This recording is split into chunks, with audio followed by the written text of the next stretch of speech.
नमस्कार दोस्तों। आज की कहानी में मैंने एक नई सोच, नई पहल की ओर इशारा किया है, जो कि ना जाने कितनों के लिए एक उम्मीद, एक आशा की किरण बन सकती है। कहानी को लाइक शेयर करें और अपने सुझाव कमेंट्स करें। चैनल को सब्सक्राइब करें। चलिए अब शुरू करते हैं। सुबह के 8 बजे हैं। शोभा जल्दी जल्दी घर के कामों को निपटाने में लगी है। तभी उसे याद आया कि घर में हरी सब्जियां खत्म हो चुकी हैं। तो उसने जल्दी जल्दी कल का बचा खाना और कुछ कचरा एक थैली में डाला और उसे कॉलोनी में लगे कूड़ेदान में डालकर सब्जी की दुकान पर पहुंच गई। सब्जी लेकर वापस अपने घर की तरफ मुड़ी तो कुछ दूर चलने पर शोभा की नजर कूड़ेदान पर पड़ी, जहां एक 7-8 साल का लड़का एक छोटी लकड़ी की मदद से शोभा द्वारा फेंका गया कचरा बाहर निकालता है और उस कचरे की थैली को खोलकर उसमें से रोटियां और सब्जी अलग निकालता है और बाकी का कचरा वापस कूड़ेदान में फेंक कर शोभा के आगे आगे कुछ दूरी पर चलने लगता है। शोभा ने उसकी ये हरकत देखी तो उसे कुछ अजीब सा लगा और गुस्सा भी आया कि देखो कैसे माँ पिता हैं इसके, बेचारे को इस उम्र में खाना नहीं देते और फिर भूख के मारे इसे कूड़ेदान से खाना निकालना पड़ता है। चलते चलते शोभा ने सोचा इसका पीछा कर इसके घर जाकर आज इसके माँ पिता को सबक सिखाकर ही आऊंगी, और वह उसके पीछे पीछे चलने लगी। लगभग 1 किलोमीटर चलने के बाद वह लड़का सड़क किनारे बने एक छोटे से तंबू में घुसा और शोभा भी उसके पीछे पीछे तंबू के पास पहुंची। फिर उस लड़के ने कहा कि ले माँ, हाथ मुंह धो ले, मैं तेरे लिए खाना लाया हूँ। वह रोज वाली मैडम जी है ना, उन्होंने भिजवाया है।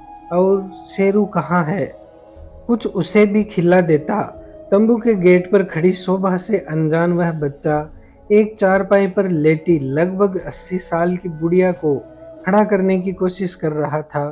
फिर बुढ़िया के हाथ मुंह धोए और उसे खाना खिलाने लगा। तभी वहां एक कुत्ता आया तो उस लड़के ने कहा, आजा शेरू, आज फिर मैडम जी की मेहरबानी हुई है हम सब पर, तू भी खा ले खाना। और एक रोटी उसे भी दे दी। उन दोनों को खाना खिलाकर फिर उसने बुढ़िया को सहारा देकर लेटा दिया और तंबू से बाहर आया। वहां शोभा को खड़ा देख वह बोला, क्या हुआ मैडम जी, आप यहाँ कैसे? तब शोभा बोली, तो तुम मुझे जानते हो? तो वह बोला, जी हाँ जानता हूँ।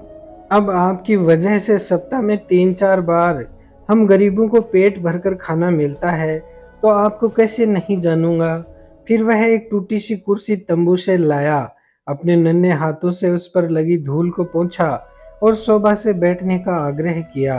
उसका ऐसा व्यवहार देखकर शोभा भी अब सब कुछ उसके बारे में जानना चाहती थी, तो वह वहीं बैठ गई और उससे पूछा, किंतु तुमने तो कुछ खाया ही नहीं और तुम्हारी माँ तो बहुत बूढ़ी लगती है, तुम्हारी दादी माँ है क्या वह? तब वह बोला कि इन दोनों को खिला दिया तो मेरा पेट भर गया, मैं तो ठंडे पानी से ही काम चला लूँगा, और वह मेरी माँ या दादी माँ, जो भी आप मान लो, वही है मेरा तो सब कुछ। फिर उसने बताया कि वह 8 साल का है, उसके माता पिता कौन है वह नहीं जानता। वह पहले एक अनाथ आश्रम में रहता था, फिर वहां से उसे एक बड़े होटल का मालिक अपने होटल में ले आया, जहां वह बर्तन धोता था और उसके बदले उसे सोने को एक कमरा और खाना मिल जाता था। लेकिन फिर किसी ने होटल मालिक की शिकायत पुलिस में कर दी कि वह अपने यहाँ छोटे बच्चों को रखता है, तो उसने मुझे भगा दिया। तब यह बूढ़ी माई उसे मिली, जिसने अपने तंबू में मुझे रहने को जगह दी, और यह शेरू मिल गया। गलियों में इसी के साथ खेलता हूँ, बाकी के बच्चे तो मुझको अपने साथ खेलने नहीं देते हैं।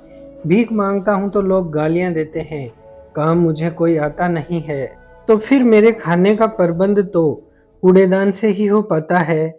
मैंने बहुत बार सोचा कि मैडम जी आपको बोल दूं कि खाना मुझे दे दिया कीजिए, लेकिन फिर सोचा कि यदि ऐसा बोलूँगा तो आपके ऊपर बोझ बन जाऊँगा और आपको फिर रोज़ मेरे लिए खाना बनाना पड़ेगा, और मेरी बूढ़ी माई की आंखों की रोशनी चली गई है, तो उनके लिए खाना बनाना बहुत मुश्किल है अब। उस नन्हे से बालक के मासूम मुख से उसके संघर्ष भरी कहानी, वह भी इतनी सी उम्र में, सुनकर शोभा का दिल दुख और वेदना से भर उठा। फिर उसने पूछा कि तुम वापस अनाथ आश्रम क्यों नहीं गए? तो वह बोला कि मुझे नहीं पता कि वह कहाँ है, और यदि मैं चला गया तो मेरी इस बूढ़ी माई का क्या होगा। फिर शोभा ने उससे कहा कि रोज सुबह शाम आ जाया कर मेरे घर, मैं तुम्हें खाना बनाकर दे दूंगी। और नम आंखों के साथ वहां से चली आई। चलते चलते शोभा ने सोचा कि उसके घर की तरह ही उसकी कॉलोनी में कितना सा खाना रोज हर घर में बच जाता है और उसे सभी कूड़ेदान में डाल आते हैं, जबकि यदि वही खाना सब इन बेचारे बेसहारों में बांट दें तो रोज कितने पेट भूखे सोने से बचेंगे। फिर उसने अपना विचार अपने पति विदेव को बताया, तो उन्होंने कहा कि इसका भी कोई तरीका जरूर ही होगा। फिर उन्होंने अपनी कॉलोनी के सभी प्रबुद्ध जनों को अपने विचारों से अवगत करवाया। तब सभी ने यह निर्णय किया कि आज के बाद जो भी खाना बचेगा उसे सब फेंकने की बजाय छोटे छोटे पैकेट्स में भरेंगे और अपने अपने घर के सामने एक दान पात्र लगाएंगे, जिसमें उन पैकेट्स को रख देंगे। और एक गरीब रिक्शे वाले को सबने बुलाया और उसे उन पैकेट्स को गरीबों तक सुबह शाम पहुंचाने की जिम्मेदारी दी, जिसके बदले में सब मिलकर उसे वेतन देते। इस प्रकार जो खाना एक ही पल में सड़े हुए कूड़ेदान में चला जाता था, वही खाना आज कई सैकड़ों परिवारों का 2 वक्त पेट भर रहा था।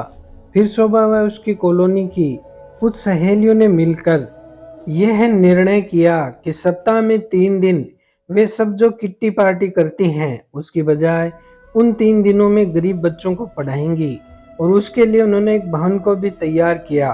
धीरे धीरे बच्चों और उनके माँ पिता की भी पढ़ने में रुचि बढ़ी और उनकी संख्या भी धीरे धीरे बढ़ने लगी।